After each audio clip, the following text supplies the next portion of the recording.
দিল্লির রোড থেকে লক্ষ লক্ষ রাস্তার কুকুরকে সরিয়ে দেওয়ার নির্দেশ দিয়েছে সুপ্রিম কোর্ট।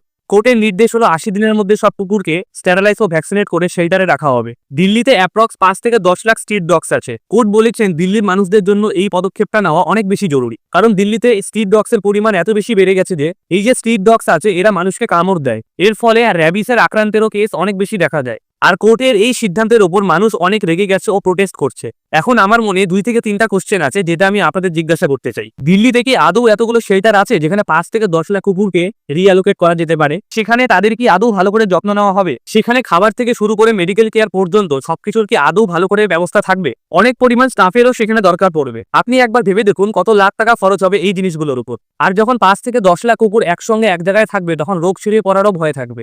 মানুষের জন্য আমারও একটা অ্যাডভাইস আছে, যখন বাড়িতে কুকুর পালার কথা আসে তখন এরা বিদেশি ব্রিড বাড়িতে নিয়ে আসে। ৫০ থেকে ৬০ হাজার টাকার কুকুর বাড়িতে পালতে থাকে। এর বদলে এটা বেশি ভালো হয় না যদি এরা এই রাস্তার কুকুরগুলিকেই নিজের বাড়িতে আপন করে নেয়?